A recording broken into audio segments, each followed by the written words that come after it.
I never thought I'd see the day I'd sign away the little brick house on Ashwood Lane. It wasn't much compared to the mansions out by the lake, but it was mine, every shingle, every creaky stair, every rosebush I'd planted with my own hands. That house had seen 20 Christmases, 10 birthdays, and the last summer my husband was alive. Selling it felt like cutting off a piece of myself. But life has a way of bleeding you dry when you least expect it. After Marcus passed, the medical bills came like wolves at the door, relentless, gnashing, tearing at every savings account and retirement fund we thought would last us both a lifetime. By the time I realized how bad it was, the numbers were already drowning me. $178,000 in hospital debt. $14,000 in prescriptions. Another $9,200 in what they called miscellaneous fees. Miscellaneous, as if a human life were just another line item. I held out as long as I could. Pawned jewelry. Cancelled insurance policies. Took extra shifts at the diner, my knees aching from 14-hour days. But it wasn't enough. It was never enough. So I made the choice no widow ever wants to make. I put the house up for sale. The young couple who bought it seemed sweet at first. Daniel and Claire Walker. Mid-30s, newlyweds, all smiles and handshakes. Claire even brought me a bouquet of lilies on closing day, said she admired my strength. They told me they wanted to honor the history of the place, to build their future in a home with roots. I should have known better. Because beneath the polite words and tailored clothes was something else, something sharp. I caught it in Daniel's eyes when he scanned the living room, already imagining his expensive furniture where mine had been. I saw it in Claire's smile, too perfect, too practiced, like she was auditioning for the role of gracious new homeowner. They didn't just want the house. They wanted everything that came with it.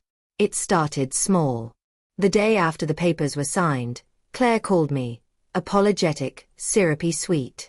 "Marianne," she said, "we noticed the antique hutch in the dining room. Such a beautiful piece. Did you mean to leave it behind?" I explained gently that no, it was mine. It had belonged to my grandmother, who hauled it across the country in the back of a wagon. I promised I'd pick it up within the week. Her tone sharpened just slightly. "Oh, I see. It just looks so perfect in the space. We'd hate to move it." I laughed it off then, told her I'd be by on Saturday. But Saturday came, and Daniel wasn't comfortable letting me in. "We're still unpacking," he said, his arm blocking the doorway like I was a stranger. "It's disruptive. Disruptive. To take back my own furniture." That was when the knot in my stomach began to form, small and tight. The calls kept coming after that. Claire wanted the old cedar chest from my bedroom, the rocking chair Marcus used to sit in on the porch, the hand-stitched quilt Maria from church had made us for our wedding. "We just assumed these things came with the house," she'd say, her voice a mix of innocence and entitlement. "After all, they belong here, don't they?" Each time, I had to remind her. No, those were mine. No, they weren't part of the sale. And each time, her tone cooled just a little more. By November, I was living in the small rental downtown, staring at peeling wallpaper and listening to neighbors fight through thin walls. I was barely scraping by, but at least I still had my things. Or so I thought. Because when I drove out to Ashwood Lane one morning, planning to pick up the last of my belongings, I found the hutch, the one my grandmother had hauled in that wagon, sitting proudly in their dining room. Through the window, I could see Claire arranging her china inside, like it had always been hers. I knocked on the door, my chest tight with anger. Claire answered, smiling like we were old friends. "Oh, Marianne, I meant to call you. Daniel and I decided it would be better if the hutch stayed. It suits the house, don't you think?" I felt my hands tremble. "That hutch isn't part of the sale. It's mine." Her smile didn't falter. "Well, perhaps we can discuss that.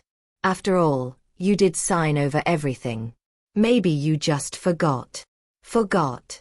That was the moment I understood. They weren't just greedy. They were predators. and they thought I was weak enough to let them take it all.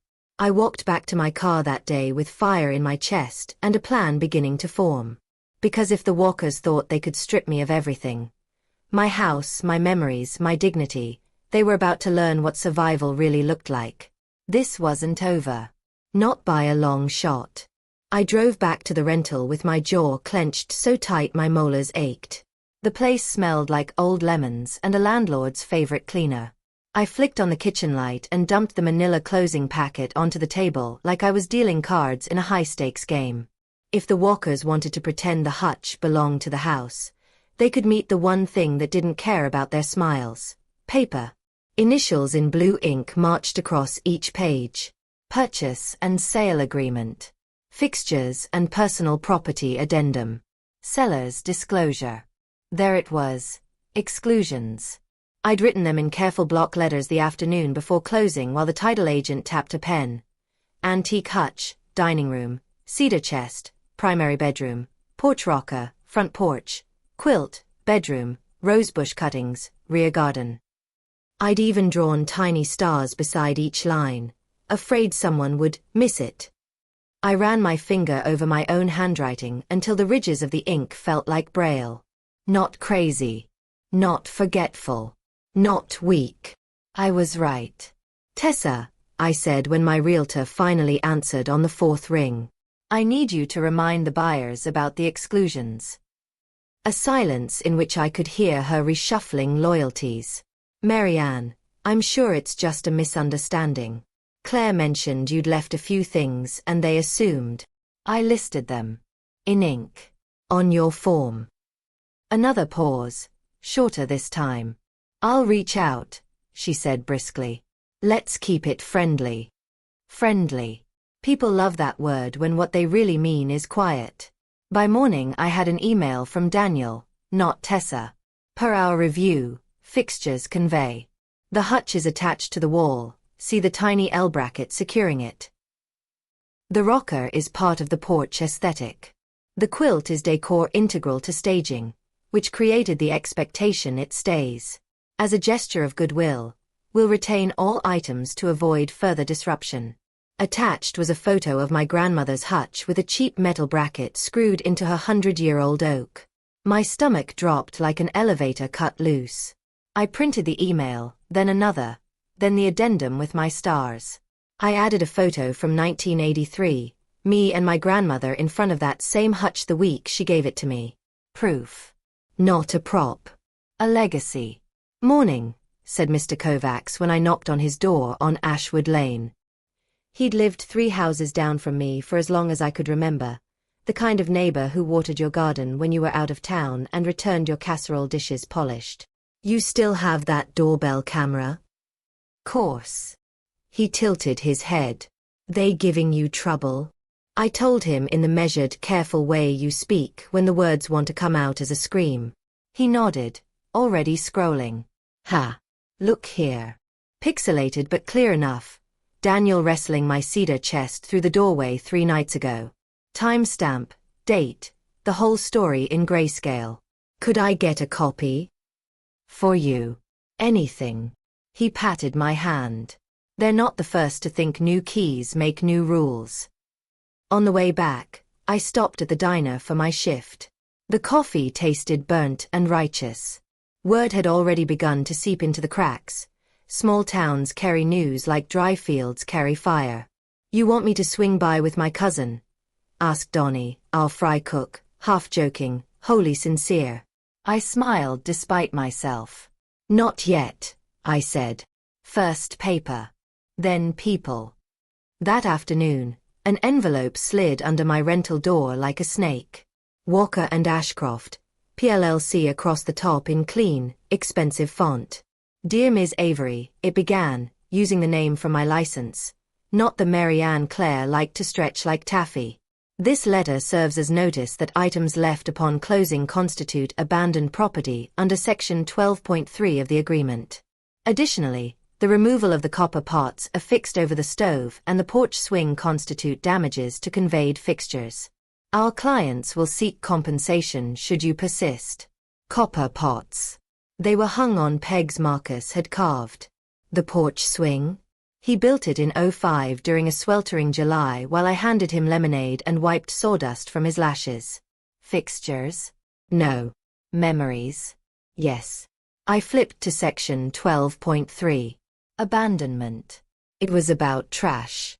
Broom-swept condition. Debris removal. No one with eyes could read trash and think heirlooms, but people like the Walkers didn't need truth. They needed a sentence they could bend until the bones broke. Tessa called.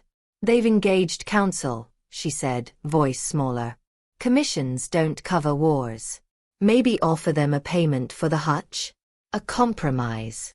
Pay them, I repeated slowly, for my grandmother's hutch. Just until we sort it out. I hung up before I said something I couldn't unsay. Then I did the only thing that has ever saved me. I organized. I laid everything on the table in neat stacks.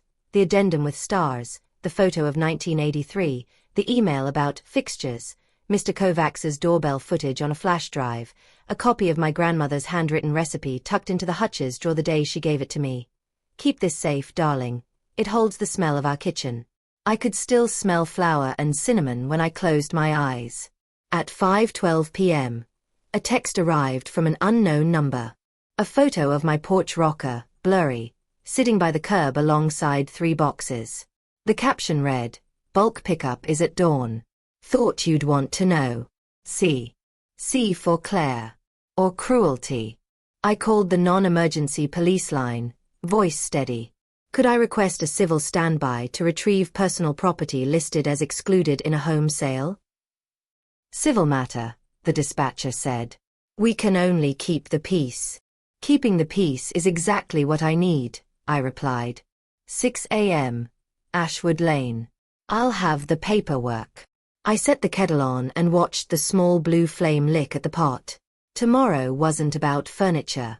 It was about boundaries, contracts, and the kind of dignity you sign for in ink. I packed a tote with copies of everything and set my alarm for 4:45.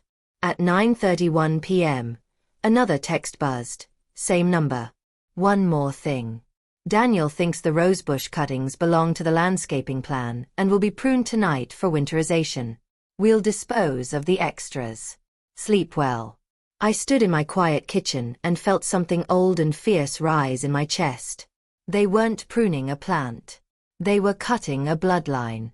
I slipped on my boots, grabbed my folder, and opened the door to the cold. If the Walkers wanted to test what a widow would do to survive, they were about to meet the version of me that signed her name and meant it. Tomorrow at dawn, I would take back what was mine. And if they made me choose between friendly and lawful, I knew which language paper spoke. The sky over Ashwood Lane was still black when I pulled into the cul-de-sac. My old Chevy rattled in protest at the cold, headlights catching the shimmer of frost across every manicured lawn. At 5:59 a.m., I was parked in front of the house I no longer owned, clutching a folder full of papers and the thermos of coffee I hadn't tasted. The cruiser arrived a minute later. Out stepped Officer Henley, young enough to be my grandson but with the steady voice of someone who had refereed dozens of property disputes before breakfast. "Ms. Avery?" he asked. I nodded, lifting the folder. "The items are listed here. They've been withholding them. I'm just here to retrieve what's mine." He gave a practiced nod. "We're not lawyers, ma'am. I can't interpret your contract. But I'll make sure nobody gets in anybody else's way." "Understood." "Understood," I said. The Walkers' house glowed with that false warmth money buys. Porch lights spilling across the driveway, a curtain pulled just enough that I could see Claire watching from inside. Daniel opened the door before I could knock.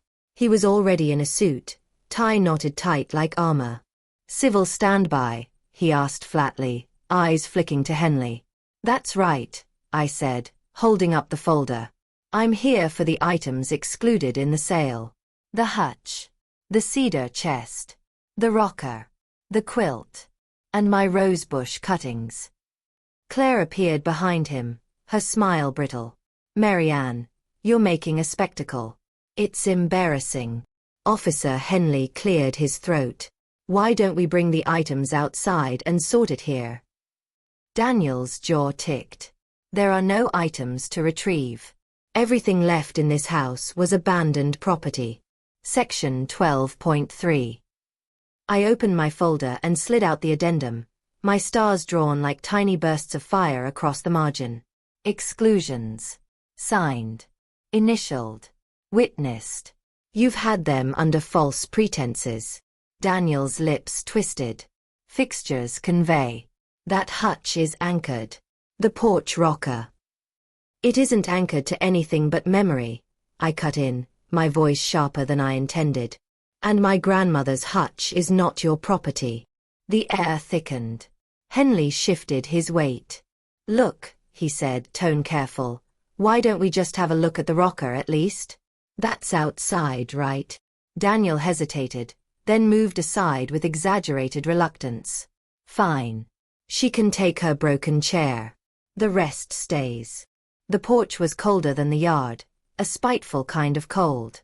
My rocker sat to one side, frost clinging to the slats. Beside it, 3 cardboard boxes. My dishes, my old curtains, a stack of photo albums half buried under Claire's discarded gift wrap. I crouched and brushed frost from the rocker's arm. Fingers tracing the groove Marcus had carved one sticky July. The weight of it nearly undid me. That's coming with me, I said, standing. Daniel folded his arms. Take it. Just don't scratch the porch. I lifted one of the boxes next. My own handwriting stared back at me. Christmas 1987. Inside, the scent of cedar still clung to the ornaments Maria from church had crocheted. I swallowed hard and carried it to my truck. Claire called after me, her voice sweet venom. Consider it our donation. We're charitable people, Marianne. I ignored her and returned for the rocker. Henley held the door steady while I maneuvered it down the steps, his eyes carefully avoiding mine.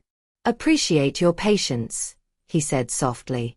I loaded the chair into my truck bed, strapping it down like precious cargo. Then I turned back. The hutch. The chest. The quilt. Daniel blocked the doorway again. Those stay. I held up the addendum. The paper says otherwise. You'll need a judge for that, he said coolly. And by the time you get one, it'll all be considered abandoned. Best let it go. Claire slipped an arm around his, resting her head against his shoulder like a woman on a magazine cover. You'll be happier once you stop clinging to the past. Think of this as closure. Closure. The word landed like a slap. Officer Henley shifted uncomfortably. Ma'am, at this point it's beyond what I can enforce. You've got your chair and your boxes. If you want the rest, it's a civil court matter. I wanted to argue, to push past Daniel and march to the dining room myself, but Henley's eyes were steady, almost apologetic. He wasn't here to choose sides. Just to keep the peace. So I nodded, throat tight. Then we'll let the court decide. Claire's smile widened, all victory and veneers. Oh, Marianne, I'd hate for you to waste money you don't have on lawyers. But if you insist. I walked back to my truck, loaded the last box, and climbed inside. My hands trembled on the steering wheel, not from cold but from rage so sharp it tasted metallic. As I drove away, I glanced in the rear view. Claire had stepped onto the porch, Daniel beside her, both silhouetted against the warm glow of my old house. She waved. Mocking. Triumphant. I pressed the accelerator harder. By the time I reached my rental, the sun had risen, casting thin light across my bare kitchen table. I set the folder down, pulled out the addendum, and read it again and again until the ink blurred. I wasn't crazy. I wasn't forgetful. I was right. And if the Walkers wanted to turn this into a legal war, then war was what they'd get. I made 3 phone calls that afternoon. One to Tessa, who stammered apologies but offered little else. One to Mr. Kovacs, asking if he'd testify to the cedar chest footage. And one to the only attorney in Spokane County who'd ever scared the banks enough to back off a foreclosure, Linda Serrano. She listened quietly as I explained, then said only 4 words that sent a current through me stronger than coffee ever could. Bring me the papers. When I hung up, I noticed the rocker through my window, sitting in the patch of sun behind my truck. For the first time since Marcus died, the house felt less hollow. But I knew the Walkers. They wouldn't stop at stealing heirlooms. They'd escalate. People like them always do. And when they did, I would be ready. Because this wasn't just about furniture anymore. It was about teaching predators what happens when prey decides to fight back. Linda Serrano's office sat above a shuttered bakery on Main Street, the kind of place most people overlooked. The brass plaque on the door had been polished so often it gleamed even in the dim hallway. Inside, her desk was a storm of files, law books stacked like fortifications, and a coffee mug that read "Not Today, Goliath." She didn't rise when I entered. She simply gestured to the chair across from her and said, "Show me." I spread the folder open between us. The purchase and sale agreement, the addendum with my stars, the exclusion list in my careful block letters. Linda's eyes moved quick as a hawk's. Every few pages she grunted, short and satisfied, like a mechanic diagnosing a car with problems she already knew how to fix. "Fixtures," she muttered. "Always the fixtures. Classic play." She tapped the photo of my grandmother's hutch with the cheap bracket screwed into its side. "They anchored it after the sale. To claim it conveys." "Can they?" I asked. "They can try." She snapped the folder shut. "But I've beaten bigger cons with less paper. You've got receipts, photos, signatures, and a neighbor's video. That's evidence, Marianne. Not just emotion." I let out a breath I didn't realize I'd been holding. "So I can get my things back?" Her smile was sharp. "We'll do better than that. We'll make them sweat. People like the Walkers," she said their name with disdain, as if she'd already put them in a box labeled defendants. "They depend on intimidation. They expect you to fold. But if you stand firm, they crumble." The word crumble sent a thrill through me, a flicker of hope I hadn't dared feel in months. Linda pulled a legal pad closer and began jotting notes. Step 1. Demand letter. Formal, airtight, citing the exclusions. They'll laugh it off, maybe call your bluff. Step 2. File for replevin. Replevin. Legal process to reclaim personal property wrongfully withheld. Judge orders them to return it.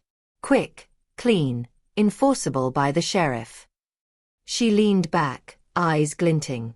They'll never see it coming. The fire in my chest burned hotter. For the first time since this nightmare began, I wasn't alone. 2 days later, the Walkers got their letter. Linda had drafted it in the kind of language that left no oxygen in the room. Our client, Ms. Marianne Avery, expressly excluded the following items. It listed the hutch, the cedar chest, the rocker, the quilt, the rosebush cuttings. Each bullet point carried the weight of law, not just sentiment. She'd even attached Mr. Kovacs's doorbell footage of Daniel dragging my cedar chest at midnight. "Let's show them we're not bluffing," she said with a smile. I imagined Claire opening the envelope, her manicured hands trembling just slightly as she read words she couldn't charm her way past. I imagined Daniel pacing, tie knotted too tight, sputtering about fixtures, while his wife scrolled through Zillow looking for houses that came with furniture already nailed to the floor. 3 nights later, I got the call I knew would come. "Marianne," Claire said, her voice dripping with poison disguised as honey. "Why are you escalating this? We could have handled it privately. Now you've involved a lawyer? It's humiliating." "Good," I said. "You should be humiliated." A sharp intake of breath. "Those items look better here. They belong here. Can't you see that? They belong to me," I said evenly. "And soon a judge will make you see it too." The sweetness dropped like a mask. Her voice hardened. "You think you can win? We know people in this town, Marianne. Judges, bankers, realtors. They won't side with you." I smiled into the receiver. "Then you'd better hope they don't like reading contracts." I hung up before she could answer. By the end of the week, Linda filed the motion. A court date was set for January 14th. Just 3 weeks away. Long enough for me to feel the simmer of anticipation, short enough that the Walkers wouldn't have time to bury the evidence. But Linda warned me. They'll retaliate. People like them always do. They'll smear you. Make you the crazy widow who can't let go. Be ready. I thought I was ready, until the article appeared. Sunday morning, the Spokane Review. Lifestyle section. Headline: Former homeowner struggles to move on, causes trouble for young couple.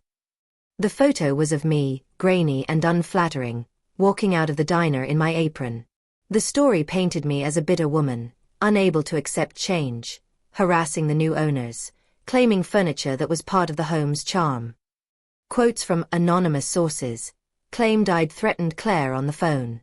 Another claimed I was obsessed with the past. I read it twice, then a third time, each word like acid in my throat. My coffee went cold in my hands. They were trying to destroy me before the trial even began. I called Linda, my voice shaking. They've gone public. I'll draft a response, she said calmly. But don't underestimate this. They want to poison the well before we get in front of a judge. The phone buzzed with texts all day, friends sending screenshots, neighbors asking questions, some defending me, others cautious. In a small town, reputation spreads faster than fire. That night, sitting in my rental kitchen with the rocker silhouetted by lamplight, I realized something. Winning in court wouldn't be enough. The Walkers wanted more than my furniture. They wanted my dignity. My name. If they were going to wage war in public, then so would I. Because I still had more than contracts. I had neighbors. Friends. Years of proof that I wasn't the villain they painted me to be. And if they thought a newspaper column could bury me, they'd forgotten one thing. Paper cuts both ways. By Monday morning the article had spread like wildfire. People at the diner avoided my eyes. Conversations died when I walked past. Even the regulars who'd known me for years shifted uncomfortably in their booths, as though speaking to me might stain them too. I scrubbed counters until my knuckles ached, pretending not to notice. But every clang of dishes was a reminder. The Walkers hadn't just stolen my heirlooms. They were trying to steal my name. That night I pulled the rocker close to my kitchen table, set out my folder, and added a new stack beside it, printouts of their lies. The article. Screenshots of Claire's social media posts flaunting the hutch and cedar chest as if they were trophies. Neighbors' messages saying she'd bragged about how easy it was to outmaneuver the old widow. If they wanted to smear me in public, I'd give the public the whole truth. The next morning I visited the one place the Walkers hadn't counted on, St. Anthony's. The church had been my anchor since Marcus's death. Father Ruiz greeted me at the door, his eyes kind but clouded with the story he'd already read. "Marianne," he said, "are you all right?" "No," I answered honestly. "But I can be, if people hear the truth." Over tea in the rectory, I spread out my documents. The exclusion list with my stars. The doorbell footage of Daniel hauling my cedar chest like a thief in the night. The demand letter from Linda. They're telling people I can't let go. That I'm harassing them. But this is theft, Father. Plain and simple. He studied the papers with the patience of a man used to hearing confessions. Finally, he nodded. "You've always been honest, Marianne. I'll say that to anyone who asks." One ally. That afternoon I knocked on Mr. Kovacs's door again. He didn't hesitate. "If you want me in court, I'll be there. If you want me to talk to the paper, I'll do that too. Folks deserve to know the Walkers aren't saints." 2 allies. By the end of the week, I had a list. The diner regulars who'd eaten off my grandmother's china for decades. Maria's sister, who'd helped me stitch the quilt Claire now claimed was decor integral to staging. Even Donnie the fry cook, who'd seen Daniel bragging in the parking lot about gutting the old place. Every story was a thread, and together they wove a fabric the Walkers couldn't cut through. Linda approved my plan with a sharp nod. Reputation is half the fight in a small town. You want the court of public opinion on your side before you step into the courthouse. Let's draft something they can't ignore. We worked until midnight on the response. Not a rant. Not a plea. A statement. Precise. Backed by documents. The article published on January 7th misrepresents both the facts and my character. I, Marianne Avery, excluded specific items from the sale of my home on Ashwood Lane, as written and initialed in the contract. These include an antique hutch, cedar chest, hand-stitched quilt, porch rocker, and rosebush cuttings. The buyers have wrongfully withheld these items despite clear evidence. Attached are documents supporting this. My attorney has filed for replevin, and the matter will be decided in court. I ask only that the truth be heard. We sent it to the paper, to the neighborhood association, to anyone willing to print it. 2 days later, it ran, page 3, under the bland headline, "Former homeowner responds to dispute." But bland or not, it was there. My words. My evidence. My name, spelled right. The shift was immediate. At the diner, people looked me in the eye again. Customers whispered about how brave I was for standing up.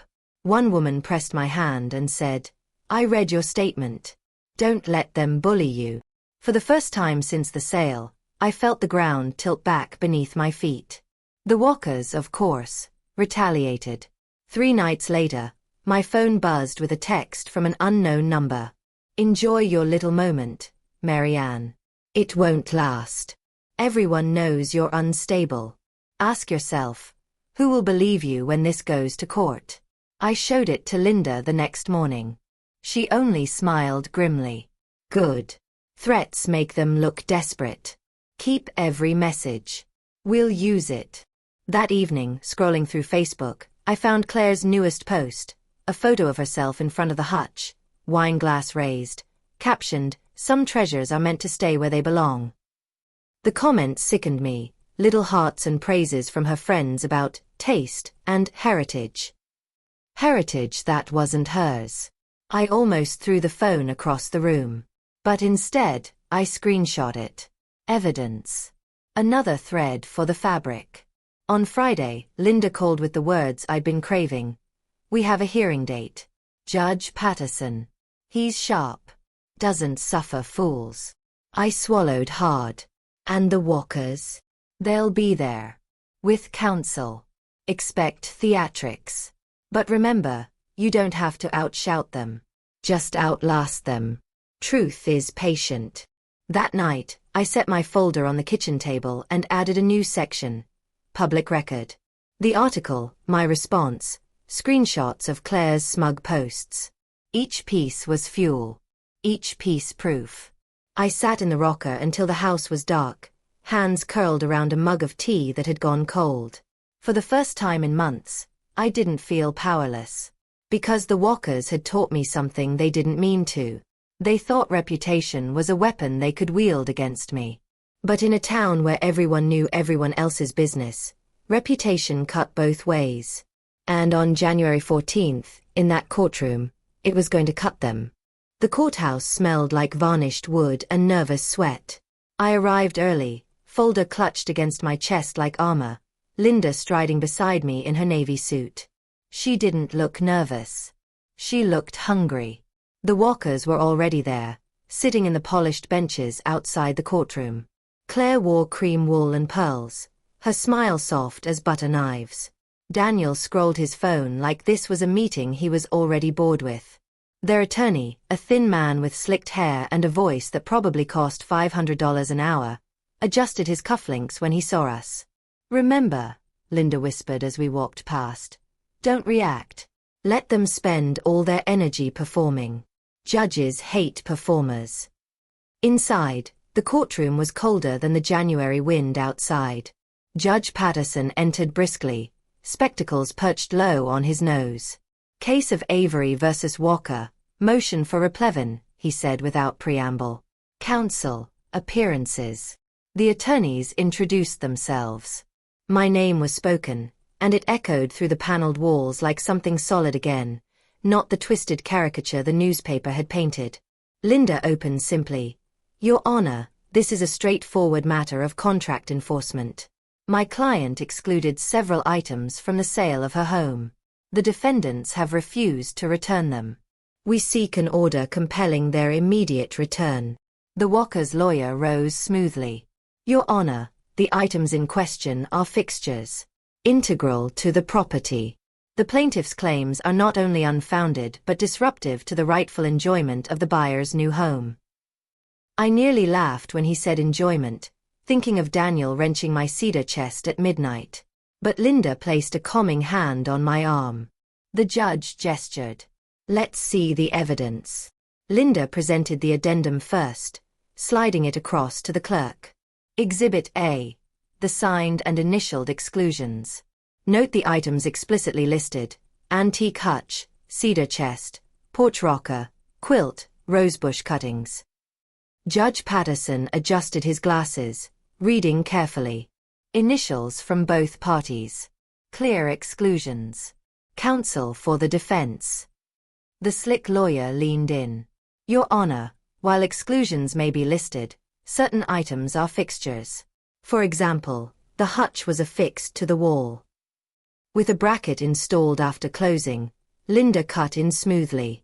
She produced photographs, one time-stamped a week before sale, showing the hutch freestanding, the other from Claire's Facebook post, bracket visible.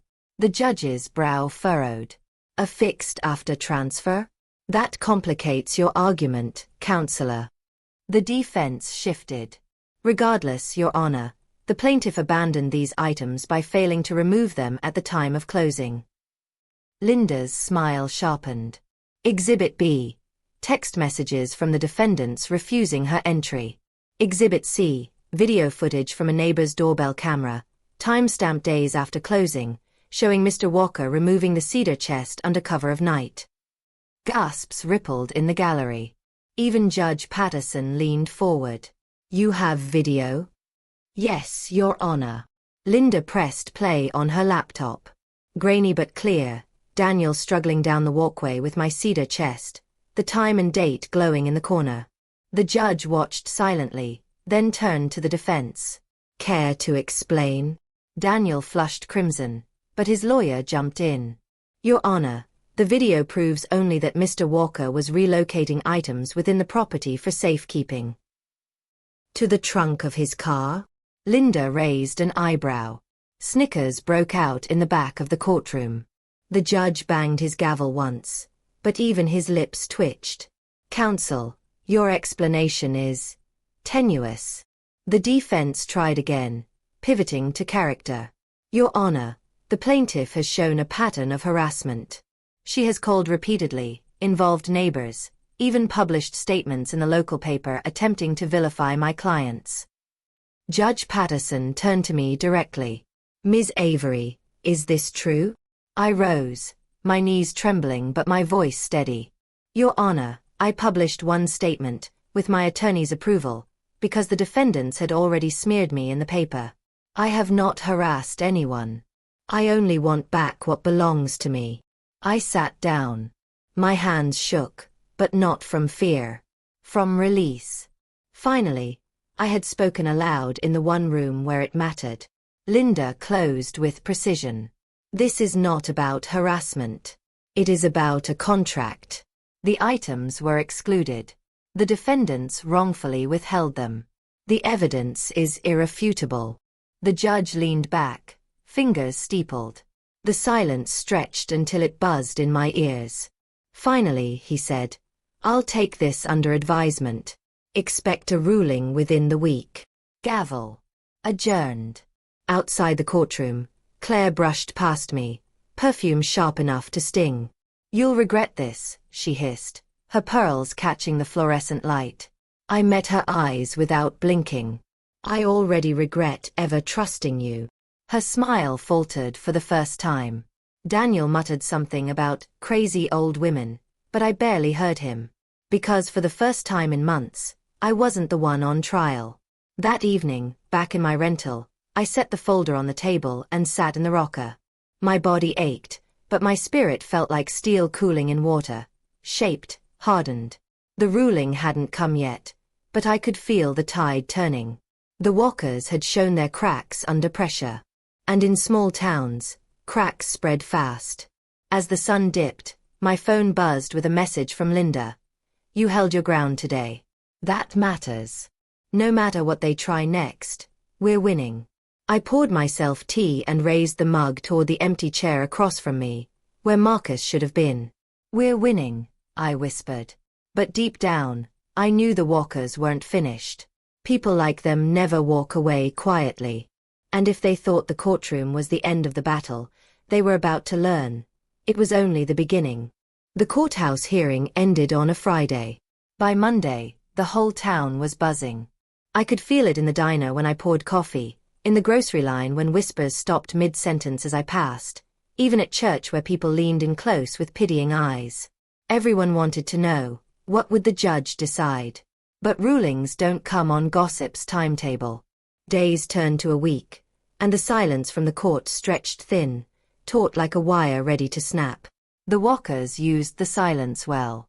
The first sign came Tuesday night. A note slipped under my door in a neat white envelope. Drop the case, Marianne. You're embarrassing yourself. You'll never get your junk back. Everyone knows you're unstable. Signed, a friend. The capital letters were neat, blocky. Daniel's hand, without question. I showed it to Linda the next morning. She didn't even flinch. Harassment. Keep it.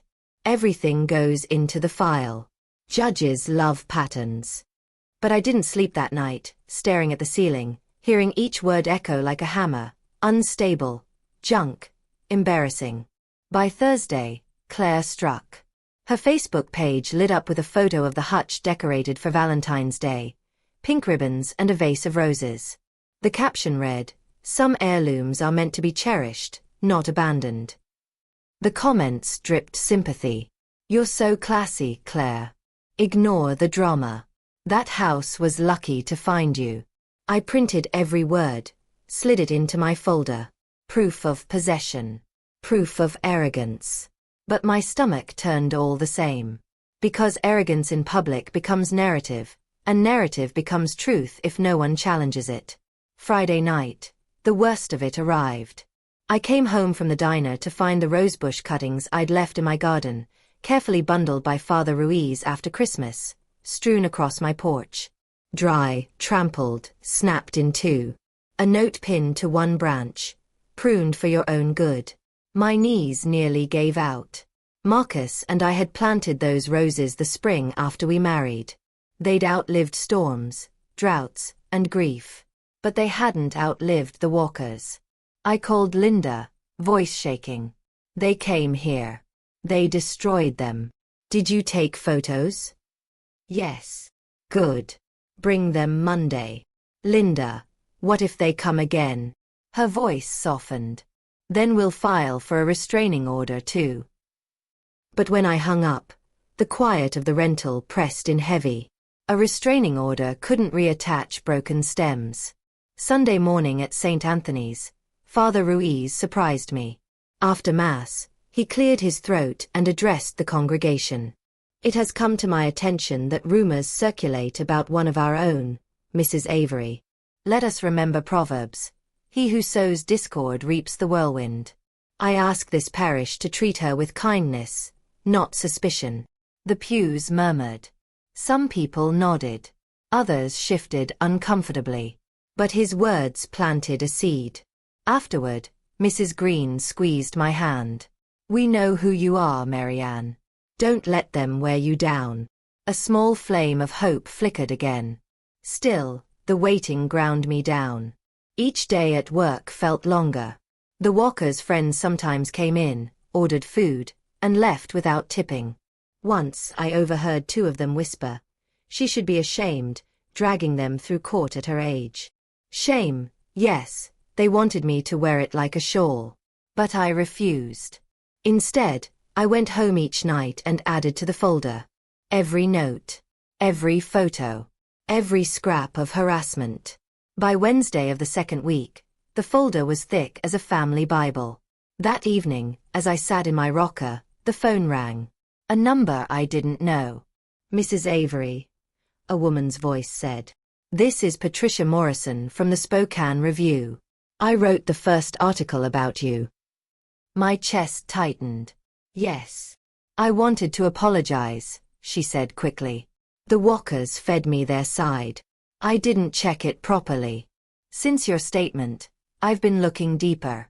Neighbors are talking. There's more to this story, isn't there? I hesitated. There's truth. And I have proof. I'd like to see it, she said. If you'll trust me. I almost hung up. But then I thought of Claire's smug Facebook posts, of Daniel's note calling me unstable, of roses broken on my porch. Come by tomorrow, I said. I'll show you everything. When Patricia arrived, I set the folder on the table. She flipped page after page, her pen scribbling fast. The addendum. The exclusions. The video stills. The threats. Even the shattered rosebush photo. When she closed the folder, her face was pale. They've been lying, she said. Blatantly. This could be a much bigger story. Bigger? I asked, wary. This isn't about furniture. It's about abuse of trust. About class. About how far people will go to take what isn't theirs. For the first time, I saw fire in her eyes. Let me write it, she said. The real story. I hesitated, Marcus's voice in my memory. Pick your battles, Marianne. But this wasn't just my battle anymore. The walkers had made it public. Let it be public. Write it, I said. 2 days later, the article ran, The Other Side of the Ashwood Lane Dispute. This time the photo was of me in my diner uniform, pouring coffee with a smile. The story quoted neighbors, included excerpts from the contract, even referenced the midnight video. It didn't call me unstable. It called me determined. And for the first time in weeks, I walked into the diner and people applauded. That afternoon, Linda called. Her voice was calm, but I heard the satisfaction underneath. The ruling's in, she said. Pick it up at the clerk's office tomorrow. I closed my eyes, hand pressed to my chest. After weeks of silence, the wire finally snapped. Tomorrow, the judge's decision would come down. And one way or another, the walkers were about to learn what happens when you mistake survival for weakness. The morning of the ruling felt like standing on a lake just before the ice decides whether to hold or crack. I dressed in quiet clothes, packed my folder, now a living thing that breathed paper and ink, and drove to the courthouse with the rocker's silhouette still visible through my rental window. Halfway there, my phone buzzed.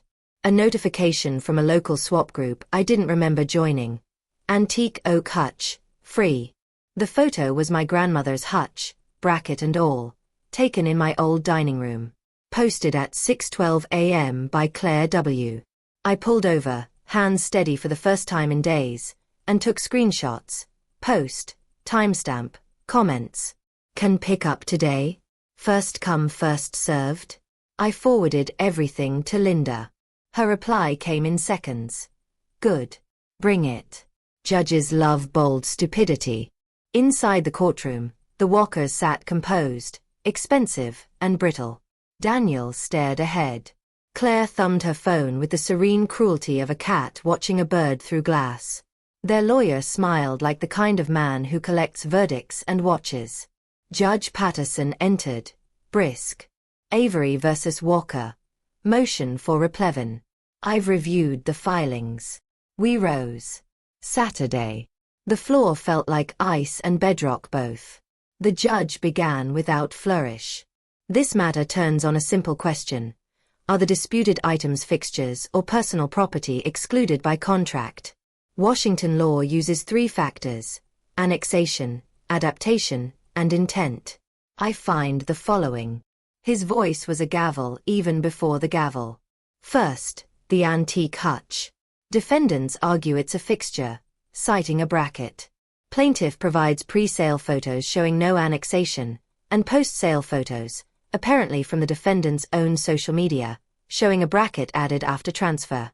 Annexation after closing does not convert personal property into a fixture. He looked over his glasses at the defense. That argument is rejected. Second, the cedar chest. No annexation, no adaptation. Clearly listed under exclusions. Video evidence shows Mr. Walker removing it days after closing. That evidence is persuasive. Third, the porch rocker and quilt.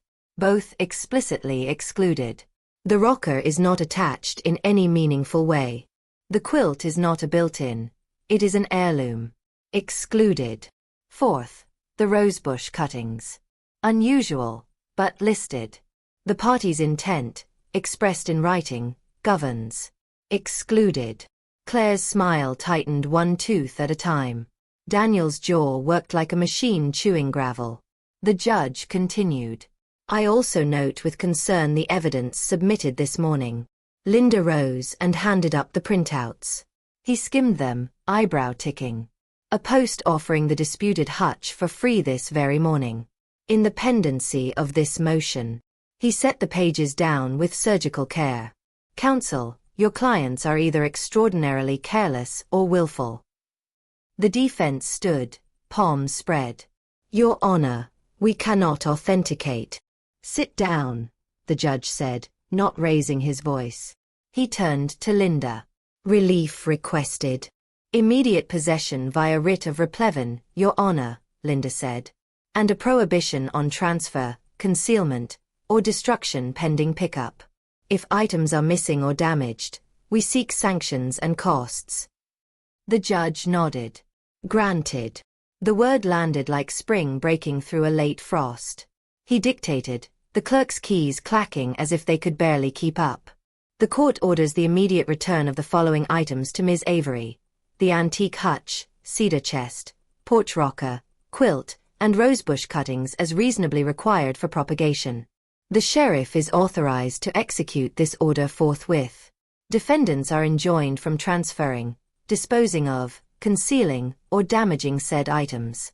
Any violation will result in sanctions, including attorney's fees and, if appropriate, contempt. He paused, eyes steady on the Walkers. And let me be plain, if these items have been tampered with or cannot be produced, this court will entertain monetary sanctions equal to replacement value plus fees, and adverse inferences at any subsequent proceeding. Gavel. So ordered. The room exhaled. My fingers found the edge of the bench and held on. Outside, Claire brushed past, perfume sharp. We'll appeal, she whispered. Appeal a bracket you installed yourself? I asked. Good luck. Daniel leaned in, voice too quiet for anyone but me. You don't know who you're dealing with. I do now, I said and meant it. Linda collected the order like a trophy. We go today, she said. No time for them to play shell games. The sheriff's deputy met us in the lobby, a woman with a practical braid and a face that said she'd seen worse and expected better. I'm Deputy Hawkins. You've got your order. Linda handed it over. Hawkins scanned it, nodded, and radioed. Unit 3, meet at Ashwood Lane. Property seizure. Replevin. Let's keep it boring. Boring sounded like a lullaby. We drove in a small convoy, me behind Hawkins, Linda riding shotgun with a copy of the order folded in her lap like a blade in Paper's clothing. I could feel the town's eyes even from inside the car. News traveled faster than any emergency vehicle. At Ashwood Lane, the winter sun lay pale across manicured grass. The Walker's house glowed as if it could pretend warmth into being. Hawkins knocked. The door opened to Claire's smile, only now it was more teeth than welcome. Ms. Walker? I'm Deputy Hawkins with the Sheriff's Office. We have a court order to retrieve specific items. We'll proceed calmly and efficiently.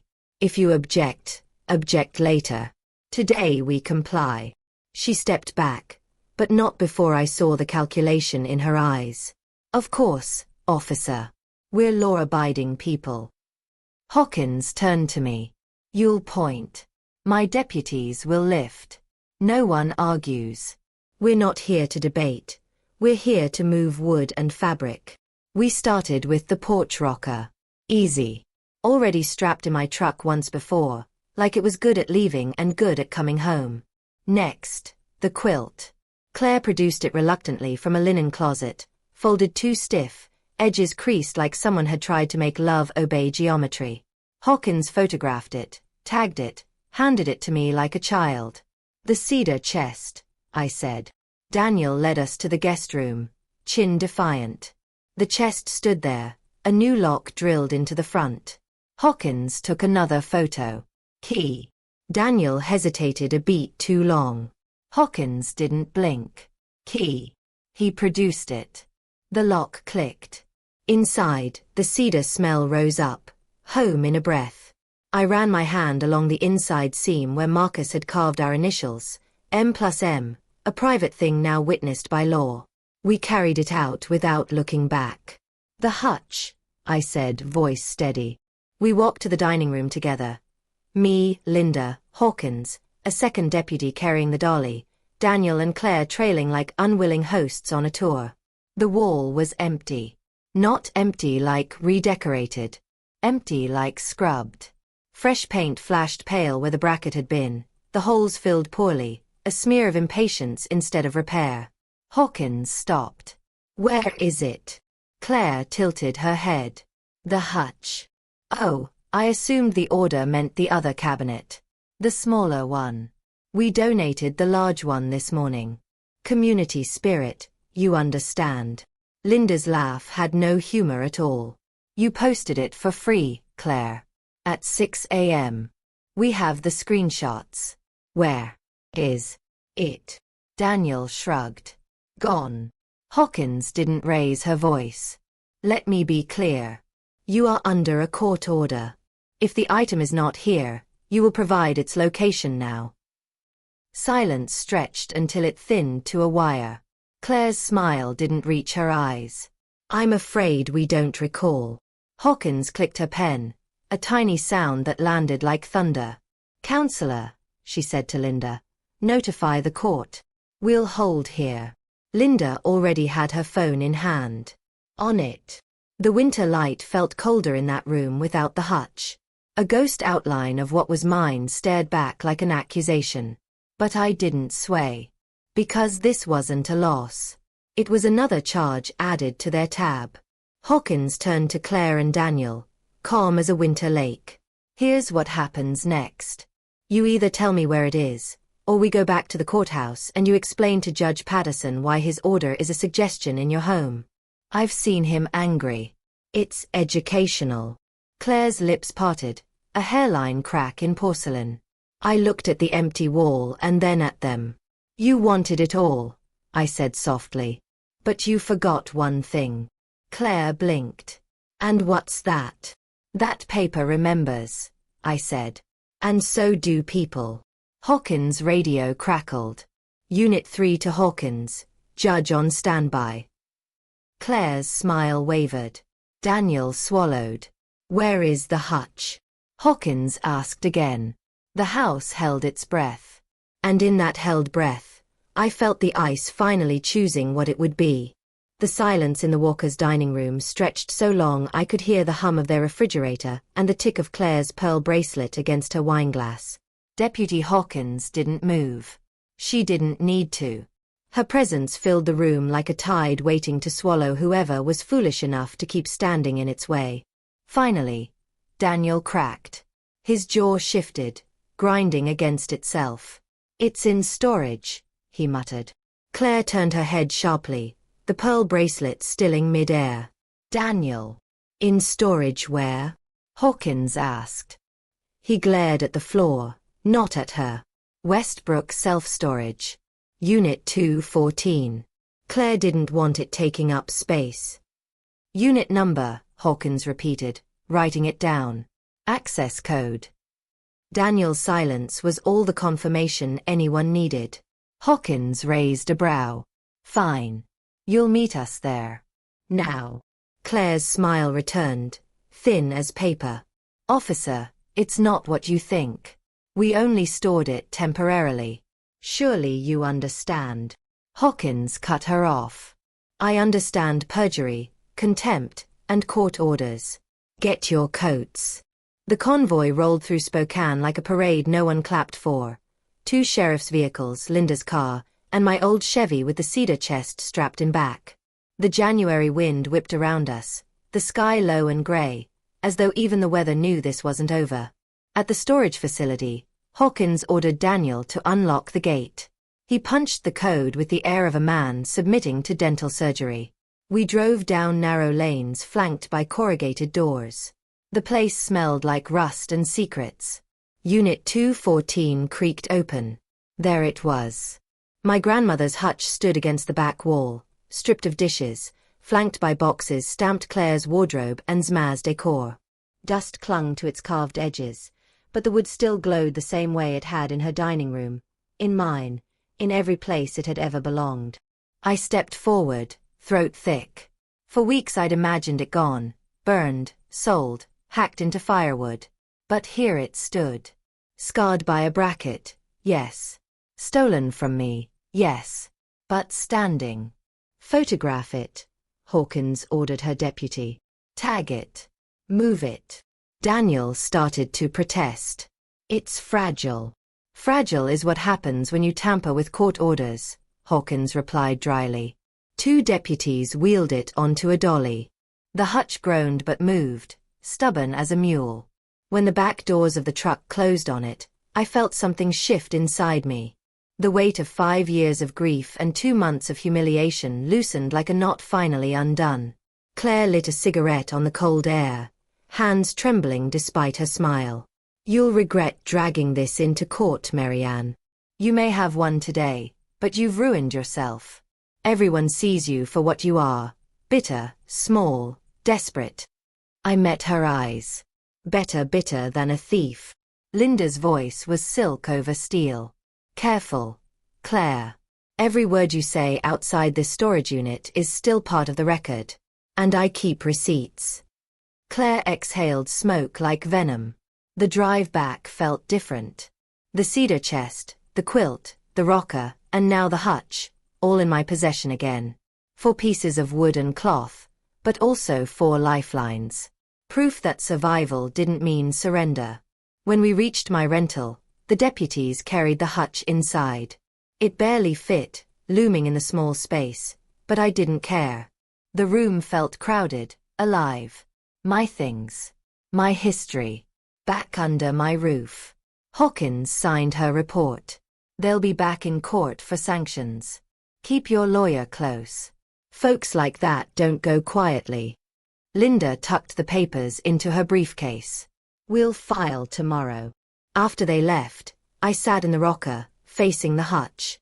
My hands shook, not from fear this time, but from release. For the first time since Marcus died, I whispered into the quiet, "We got it back." The air felt warmer. But victory in law doesn't end war in life. By the next morning, my phone buzzed non-stop. Messages, voicemails, anonymous calls. One from an unlisted number hissed, "You think wood will keep you warm when the whole town freezes you out?" At the diner, 2 women I'd known for years walked out the moment I approached their booth. The gossip mill ground louder than ever, that I'd manipulated the court, that I'd bullied the Walkers, that I'd embarrassed the neighborhood. Even Mr. Kovacs shook his head when I stopped by. "I believe you, Marianne. But you've made enemies with deep pockets. Don't underestimate them." Enemies. That word settled heavy in my chest. Because this wasn't just about heirlooms anymore. The Walkers weren't fighting for furniture, they were fighting to own the story. That evening, Patricia Morrison called again. Her voice was sharp with urgency. "Marianne, you need to see tomorrow's paper." My stomach dropped. What now? They've planted another piece. Anonymous sources claiming you falsified documents, that you pressured neighbors to testify, that you lied about the rosebush cuttings. It'll hit print at dawn. I gripped the phone hard enough my knuckles ached. Can they just say that? They can. The question is whether you'll let it stand. I looked across the room at the hutch, the cedar chest, the quilt folded neatly atop it, the rocker where I sat. Proof. Evidence. Anchors. No, I said slowly. I won't let it stand. Patricia's voice steadied. Then let's burn their lies down with truth. You, me, Serrano. We go public. Not just a response this time. A story they can't twist. I felt something rise in me again. The same fire that had carried me through court, through stairs, through nights staring at broken roses on my porch. Yes, I said. Let's finish this. That night, I didn't sleep. I sat in the rocker, watching the hutch glow faintly in the lamplight. These weren't just objects. They were testimony. And tomorrow, when the Walker's lies hit print, I'd be ready with testimony of my own. Because if they wanted everything, my house, my heirlooms, my name, then I'd show them what happens when a woman has nothing left to lose. And everything to fight for. I woke before the sun and brewed coffee strong enough to stand a spoon upright. The smear was scheduled to hit doorsteps at dawn. I set the mug beside my folder and waited for the sound of news vans that never came. At 5:51 a.m., my phone pinged. A message from Patricia. Live. I opened the link. Paper cuts both ways. How a contract, a bracket, and a doorbell camera undid an Ashwood Lane fairy tale. Her article wasn't a counterpunch. It was an autopsy. There were sidebars with the exclusion clause, stills from Mr. Kovacs's video, screenshots of Claire's free Hutch post, and a tidy timeline that showed each lie laid beside the date it was told. By the time the Walkers planted peace-hit porches at 6:10, the comments under Patricia's story were a river. This is theft. The nerve of these people. Proud of you, Marianne. Even the paper's official account pinned the updated link to the top of their page with a rare editorial note. Earlier coverage lacked key context. I poured another cup and read the last paragraph twice. Some things are fixtures. Others are heirlooms. The law knows the difference. So does a small town. For the first time in months, the coffee didn't taste like worry. At 9 a.m., Linda texted. Sanctions hearing at 2. Patterson took us same day. I dressed the way you do for saying goodbye or hello, carefully, with buttons done right the first time. When I left, the hutch watched from the corner of my rental like an old friend who'd seen too much and was glad to see more. The courtroom was full. Not just reporters. Neighbors. A few parishioners from St. Anthony's. Even Donnie from the diner, hair combed flat like it had somewhere to be. Judge Patterson looked tired in the way of men who have been educating adults all morning. He didn't ask for appearances. He just lifted the printout of Claire's 6:12 a.m. post between two fingers as if it was something delicate and contaminated. Counsel, he said to the Walker's attorney, explain why I should not find your clients in contempt for attempted disposal and concealment of property subject to my order. The lawyer started with words like miscommunication and good faith. He mentioned confusion over fixtures, while Claire stared hard at a point 2 feet above my head, the way you look at ceilings when you can't meet the eyes of a person you've wronged. Enough, the judge said. This court issued a clear directive. Within hours, the defendants offered the key item for free and relocated it to storage. That is not confusion. That is defiance. He turned to Linda. Remedies. Linda did not smile. Attorney's fees, costs of enforcement, and a compensatory sanction equal to the appraised replacement value of the hutch pending a conservation assessment due to damage from the bracket. We also request the court supervise plaintiff's retrieval of rose cuttings per the order, given the defendant's prior conduct. Granted, Patterson said, like rain deciding to fall. Fees to Ms. Serrano's firm within 14 days. Sanction in the amount of $8,500 payable to Ms. Avery within 30 days, subject to adjustment upon submission of conservation report. Additionally, any further interference with enforcement of this court's orders will result in a contempt hearing with the possibility of coercive daily fines. He paused, eyes cooling. Do not test me again. He signed the order with brisk strokes. The pen looked heavy. The strokes did not.